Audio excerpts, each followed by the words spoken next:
내 안의 새는 원하는 곳으로 날아간다. 사라 룬드벨이 글 그림, 이유진 옮김. 외롭고 힘든 길을 씩씩하게 걸어간 베타 한 손을 생각하며 아빠가 큰 소리로 나를 부른다. 베타라는 이름으로. 내 이름은 예타와 글자가 비슷하다.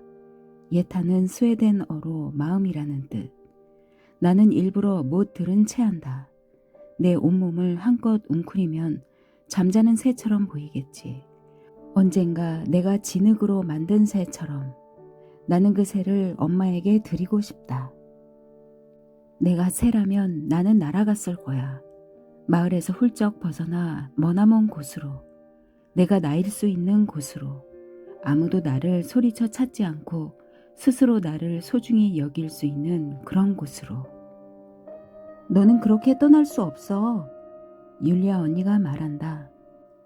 율리아 언니는 마지인 데다 가장 똑똑하다. 나보다 한 살 많은 군나 언니는 조금 덜렁거린다. 나는 앞날이 캄캄하다. 이건 아빠의 말씀이다. 우리 집 막내인 네 새는 아직 꼬맹이다. 가을이 되면 해야 할 게 무척 많다. 우리는 서로 도우며 일하지만 아빠는 정말 몸이 부서져라 힘들게 일한다. 여름 풀밭에 소들이 나와 있다. 나는 소를 돌보는 일이 즐겁다. 이곳에선 누구의 방해도 없어 평화롭다. 나는 유한, 외삼촌이 준 스케치북과 목탄을 가져간다. 나는 그림 그리는 일이 가장 좋다. 어츠바트, 릴리아, 그리넷, 셰레스타. 우리 소들은 참 온순하다. 당근을 그려보자. 선생님이 그림을 가르쳐준다. 우리는 점선이 그려진 종이와 빨간 크레용을 받는다. 선을 벗어나지 않도록 그려라. 나는 우리 집 뒤뜰에서 자라는 당근을 떠올리며 손을 든다. 선생님, 우리 집 당근들은 이렇게 생기지 않았어요. 제가 심은 당근을 그려도 되나요? 그러자 선생님이 엄한 눈초리로 말한다. 내가 시키는 대로 그려라. 사물은 어떻게 보일까? 실제 모습은 어떨까? 나는 그림에 대해 곰곰이 생각해 본다. 엄마는 늘 침대에 누워 있다. 나는 침대 옆 탁자에 물을 한 장 갖다 놓는다. 그리고 진흙새를 꺼내 엄마에게 드린다. 엄마는 한참 동안 새를 바라본다. 그러고는 마른 진흙에 난 실금을 조심스레 어루만지며 중얼거린다. 참 예쁘구나. 엄마는 눈이 참 아름답다. 따뜻한 갈색이다. 엄마는 오래전부터 아팠다. 엄마는 늘 기침을 한다. 우리는 엄마 근처에 가면 안 된다. 그러면 병이 옮을 수 있다고 의사 선생님이 말했다. 엄마가 두 팔로 나를 안아주면 좋겠다. 내가 아파도 괜찮다. 나는 틈만 나면 엄마 방을 찾는다. 아빠가 소리쳐 나를 찾으면 엄마는 이렇게 대답한다. 얘가 그림 좀 그리게 놔둬요. 그러면 아빠는 뭐라고 대꾸하지 않는다. 나는 믿는다. 내가 그린 그림들과 내가 진흙으로 빚은 새들이 엄마를 살아있게 한다고. 엄마의 건강을 지켜준다고. 언제 어떻게 병이 났는지 모른다. 엄마는 줄곧 열이 나고 피곤해했다.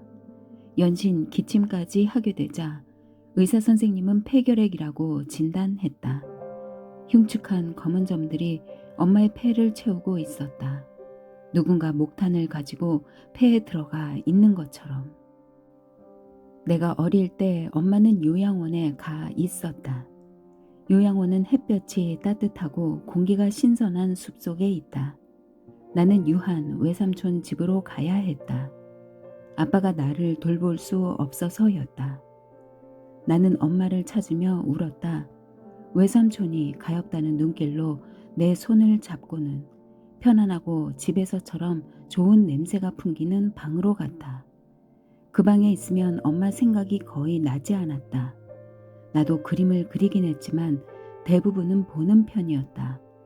다른 사람들 눈에 비친 유한 외삼촌은 그저 평범한 농부였을 것이다.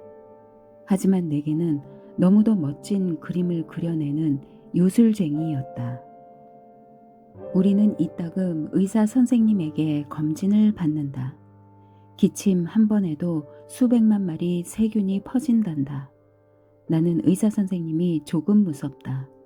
의사 선생님은 누가 살고 누가 죽는지를 어떻게 아는 것일까? 마을 사람들은 의사 선생님이 훌륭한 분이라고 한다. 그리고 진짜 예술가가 그린 멋진 그림들이 선생님 집에 걸려 있단다. 청진기가 얼음처럼 차갑다. 의사 선생님의 손이 서늘하면서도 조금 까슬까슬하다. 아빠 손과는 완전히 다르다. 내 손은 땀 투성이이다. 내가 컵에 침을 뱉으면 의사 선생님이 그 침을 자세히 들여다보고 말한다. 베타 양, 아주 건강해요. 눈을 감고 더듬어 보면 마치 전기처럼 손에 얼얼한 느낌이 온다. 그래서 나는 유한 외삼촌이 준 이 그림을 좋아하나 보다. 외삼촌이 미켈란젤로 이야기를 들려준 적이 있다. 아주 오래전 이탈리아 어느 성당의 높은 천장에다 천지창조라는 그림을 그린 예술가 이야기를. 처음엔 벌거벗은 아담의 모습이 당황스러웠다. 하지만 지금 나에게는 더없이 아름다운 그림이다. 가장 마음에 끌리는 부분은 아담과 하느님의 손이다. 닿을 듯 말 듯 서로를 향하는 손가락 말이다. 학교에서 그림을 그려보려 하지만 쉽지 않다. 그런데 어느 순간 하느님이 나를 가리키는 듯한 느낌이 든다. 나는 종이에 나를 그려서 아담 위에 겹쳐놓는다. 그러자 하느님이 아담 대신 나를 창조하는 것처럼 보인다. 같은 반 아이인 올로프가 지나다가 내가 무얼 하는지 묻는다. 대답하고 싶지만 내 말은 생각과 어긋난다. 올로프가 내가 그린 그림을 낚아채더니 모두에게 들어 보이며 외친다. 바보야, 내 주제를 알아야지. 선생님이 들어와 교실의 소란을 가라앉히고는 다시는 이 그림을 보이지 말라고 나에게 당부한다. 신경 쓰지 마. 올로프가 너를 좋아하나 봐. 군나 언니가 나를 달랜다. 집에 갈게. 내가 대답한다. 어른이 되면 화가가 되고 싶다. 미켈란젤로 같은. 하지만 나는 당당하게 말하지 못한다. 예술가는 진짜 직업이 아니니까. 그러면 아무것도 아닌 게 되는 것이다. 여자라면 특히 그렇다. 누구보다도 아빠는 그렇게 생각한다. 집 앞을 흐르는 개울에는 진흙이 쌓여 있다. 진흙은 보드랍고 차가워서 잘 빚어진다. 나는 진흙으로 무엇이든 만들 수 있다. 나는 새를 만든다. 이 밤만 지나면 율리아 언니가 떠난다. 큰언니는 어른이 다 되었다. 그래서 칼스쿠가라는 도시에 있는 가사관리사 학교에 다닐 것이다. 언니는 집안 일이라면 화나잖아. 내 말에 언니가 웃음을 터뜨린다. 그건 그래. 하지만 도시로 나가 다른 걸 경험하면 재미있지 않을까? 아빠는 우리 세 자매가 모두 가사관리사가 되기를 바란다. 이것은 정해진 것이다. 이미 정해진 길이라서 큰언니는 별 생각이 없는 것 같지만 나는 싫다. 나는 빤한 길을 가기 싫다. 내 안에서 무언가가 터지고 꿈틀거린다.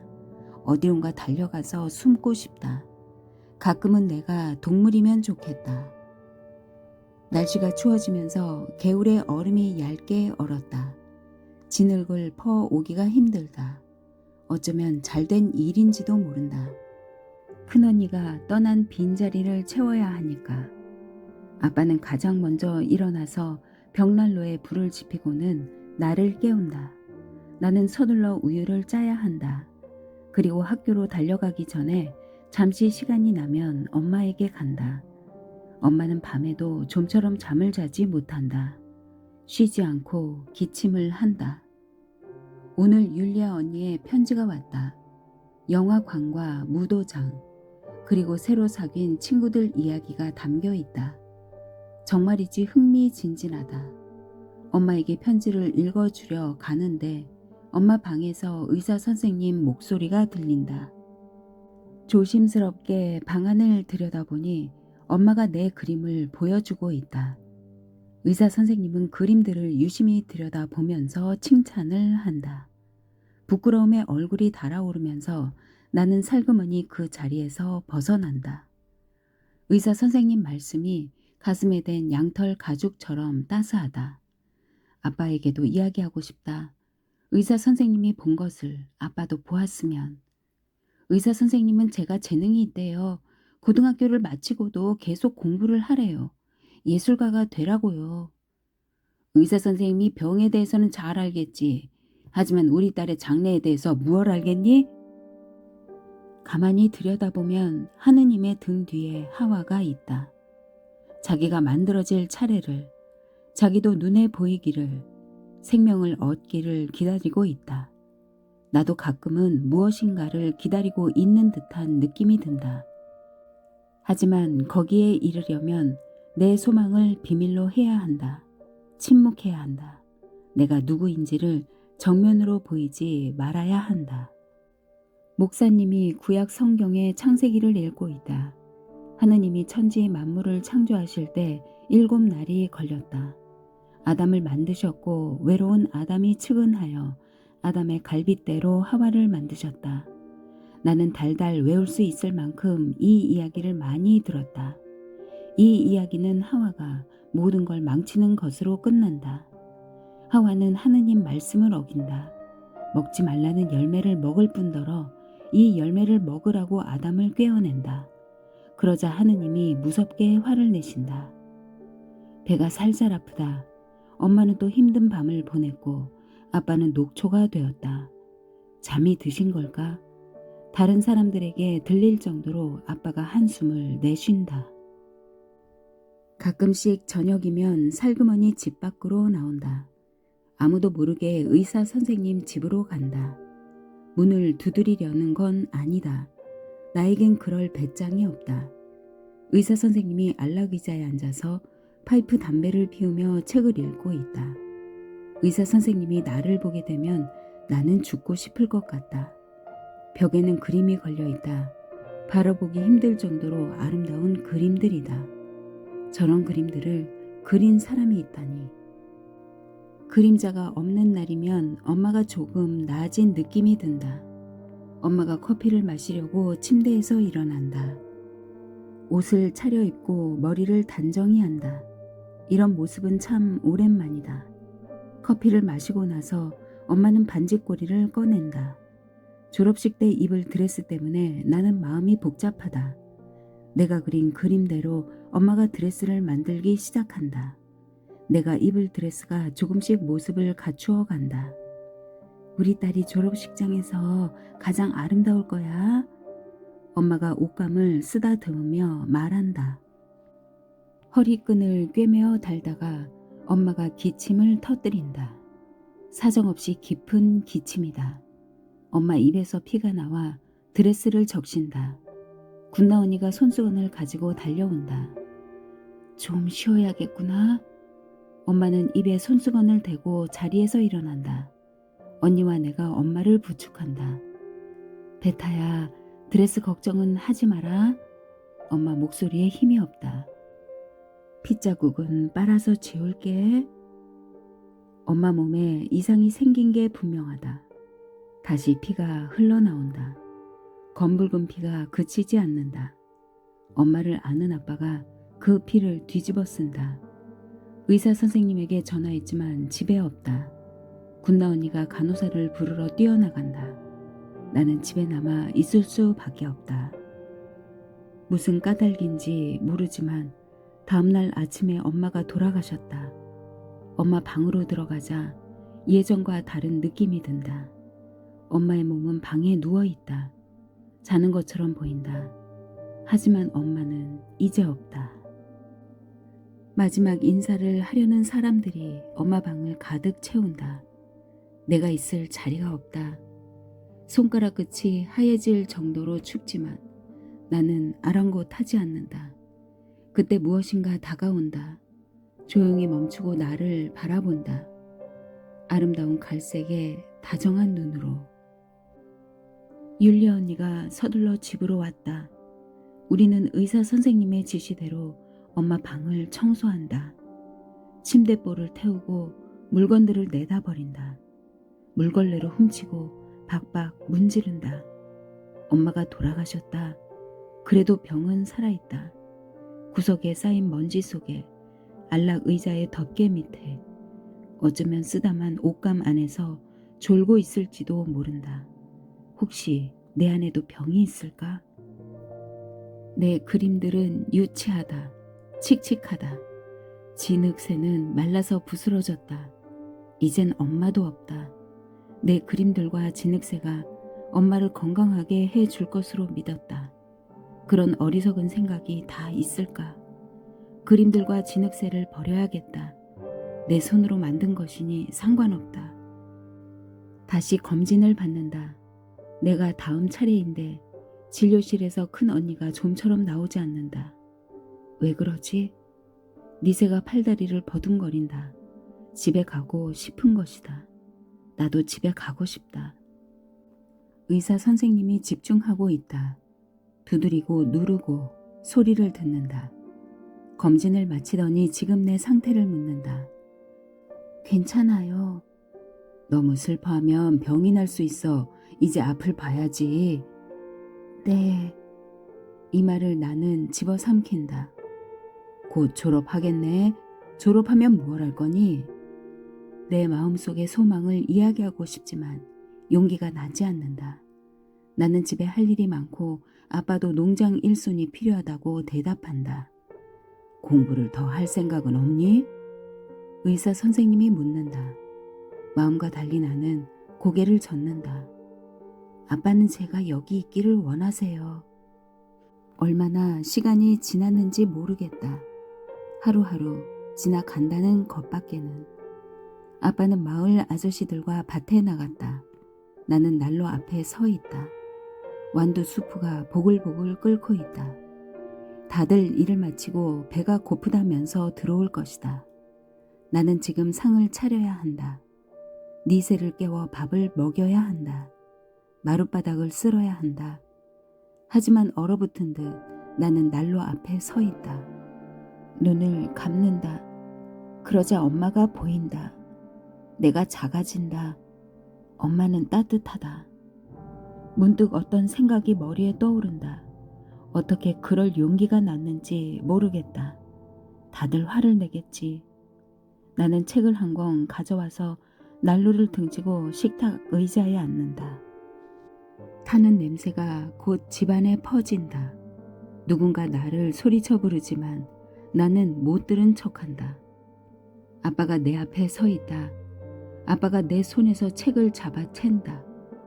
아빠는 너무 화가 나서 부르르 몸을 떤다. 잘못했다고 해야겠지만 그럴 수가 없다. 착 가라앉은 소리로 내가 말한다. 죽을 것만 같아요. 엄마처럼요. 죽을 것만 같아요. 여기 있으면요. 내가 완두수프를 태우고 나서 모든 게 달라졌다. 아빠는 아무런 말이 없다. 율리아 언니는 감기가 들었다. 엄마 장례식을 마친 뒤에도 할 일이 많았다. 여름 지나고 다시 올게. 언니가 옷단을 핀으로 고정하며 말한다.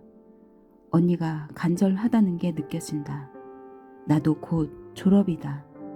우리는 박박 문질러서 드레스 핏자국을 없앴다.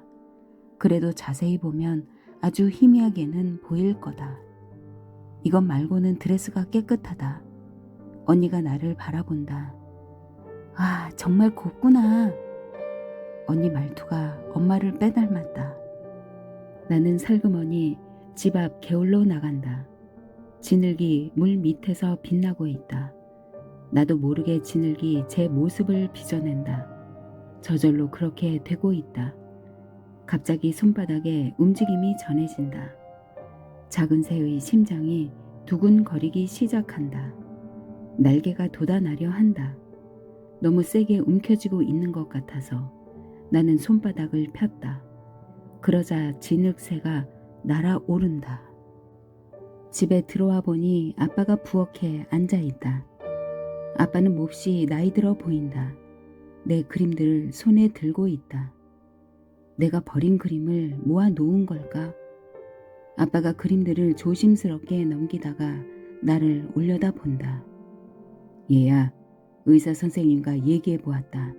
내가 이곳을 떠나도 될 것 같다. 우린 잘해 나갈 거야. 무슨 말을 해야 할지 모르겠다. 아빠가 나에게 손을 내밀었다. 아빠의 손은 까슬까슬하지만 따뜻하다. 나는 아빠 곁에 앉는다. 아빠의 눈빛에 초조한 빛이 담겨 있다. 너는 가사 관리사가 될 사람이 아니야. 선생님이 말씀 중이다. 우리는 학교 운동장에 비좁게 모여 있다. 아빠도 율리아 언니도 군나 언니도 있다. 그리고 니세도 와 있다. 가장 마음에 드는 그림을 고른다. 응접실 벽에 걸 수 있지 않을까. 두렵고 불안한 표정으로 진찰을 기다리는 사람들이 볼 수 있도록 초인종을 누른다. 의사 선생님이 문을 열고는 놀란 듯 나를 쳐다본다. 그림을 내미는데 뺨이 달아오른다. 고마워. 참 예쁜 그림이네. 기쁜 표정이 의사 선생님 얼굴에 떠오른다. 의사 선생님이 나를 안으로 맞이한다. 그림들이 걸려있는 응접실로. 몸이 꿈틀거린다. 그림을 그리고 싶다. 모든 것을 종이에 옮기고 싶다. 내가 본 것을 잊지 말아야 한다. 이곳을 떠나려니 조금은 두렵다. 그러나 떠나야겠지. 원하는 곳으로 날아가야 할 새 한 마리가 내 안에 있으니. 여름이 끝나면 나는 간다. 새 학교로, 새 도시로, 내가 나다올 수 있는 그곳으로. 베타 한손 1910-1994 나만의 길을 떠나다. 베타 한손은 떠나고 싶었습니다. 작은 고향 마을 넘어 세상을 알고 싶었습니다. 안 돼. 나는 너희를 농장에 데리고 있을 거다. 아빠의 대답은 언제나 똑같습니다. 바짝 타버린 돼지고기와 완두수프의 고약한 냄새가 집안에 가득한데도 베타는 의자에 앉아서 책을 읽습니다. 농사일에 파김치가 되어 아빠와 마을 사람들이 돌아올 때까지요. 화가 머리끝까지 난 아빠가 소리를 지릅니다. 이런 모자란 녀석! 농장 일이야 늘 똑같지만 완두수프 사건이 있은 뒤로 아빠는 마음을 바꿉니다. 그리고 나는 떠났다. 베타는 일기에 이렇게 적었습니다. 때로는 말없는 저항이 승리를 가져옵니다. 20세기 초만 해도 여자아이가 초등교육을 마치고 공부를 계속하기란 쉬운 일이 아니었습니다. 농촌에서는 늘 일손이 필요합니다. 그런 이유로 여자아이는 결혼해서 새 가정을 꾸리기 전까지는 집안일을 도맡는 살림 미천이었습니다. 베타 한손의 나라인 스웨덴에서 여성이 투표권을 얻게 된 것은 1919년입니다. 길고 힘든 정치 투쟁으로 쟁취한 소중한 권리였지요. 하지만 그 뒤로도 오랫동안 여성은 자신의 삶과 직업을 스스로 결정하기 어려웠습니다. 여성은 누구보다도 가족을 위해 노력하고 희생해야 하는 자리에 있었던 것입니다. 어린 시절 베타 한손은 풀밭에서 소에게 풀을 먹이거나 길에서 고철을 주어 헐값에 파는 일을 했습니다. 하지만 가슴 속에는 다른 꿈이 있었습니다. 그리고 자기가 꿈꾸는 삶이 다른 어딘가에 있으리라 믿었지요. 베타는 자주 집 뒤에 있는 언덕이 풀밭으로 갔습니다. 스케치북을 펼쳐놓고 앉아서 오래도록 산과 이웃한 농장들을 바라보았습니다. 때로는 아빠가 경매에서 사들인 망원경을 갖고 가기도 했습니다. 언덕 위 풀밭은 어린 시절의 낙원이었습니다. 이곳에서 베타는 율리아 언니, 군나 언니와 함께 놀았습니다. 여름을 맞은 언덕은 제철을 만난 꽃들과 산딸기 천지였고 겨울이 오면 아슬아슬한 스키장으로 변했습니다. 베타는 이따금 커다란 소나무 가지에 걸터앉아 마을 도서관에서 빌려온 손때 묻은 책들을 열심히 읽었습니다. 해야 할 일과 걱정거리를 모두 잊고 나는 이곳에 숨어 있었다. 그래도 세상은 저 혼자 잘 돌아갔다. 베타가 처음으로 채색화를 그린 곳도 언덕 위 풀밭이었습니다. 그러면서 차츰차츰 예술의 세계로 발걸음을 옮겼고 결국 스웨덴에서 가장 중요한 화가 가운데 한 사람이 되었습니다. 베타는 가까이에 있는 대상을 주로 그렸습니다. 풍경, 동물, 그리고 잘 알고 지내는 사람들이었습니다. 색채가 부드럽고 형태는 단순하여 군더더기 없이 간결합니다. 베타는 사람들의 개성과 감정을 그림에 풍부하게 담았고 어린이의 초상화도 즐겨 그렸습니다. 베타는 일찍부터 책과 그림과 그림을 좋아했습니다. 하지만 그 시절 농촌에서 예술과 문학은 사치로 여겨졌습니다. 제1차 세계대전을 겪었고 식량도 부족했으니까요. 그림이란 교회에서나 볼 수 있는 것이었습니다. 음악 또한 교회나 마을잔치, 학교 종업식 같은 특별한 행사에서만 연주되었습니다. 베타의 외삼촌인 유하는 농사에 별 뜻이 없는 사람이었습니다. 유화를 그리고 바이올린과 스웨덴의 민속 현악기인 뉘켈 하르파를 만들면서 스스로 아마추어 농부라고 했습니다. 하지만 외삼촌은 베타의 선택에 진지한 관심을 보인 비범한 사람이었지요. 외삼촌의 집은 베타의 마을에서 20km 떨어진 예르벡이라는 곳에 있었습니다. 예술적인 분위기가 흐르는 집이었지요. 외할머니는 부드러운 손가락으로 피아노를 쳤고 외삼촌은 창작의 기쁨을 알려주었습니다. 그림을 그리면서 베타는 자신의 감정을 표현할 수 있었습니다. 나만의 소망과 고통, 나만의 사랑과 꿈을 진실하게 담았지요. 베타의 어린 시절은 슬픔에 젖은 시간이었습니다.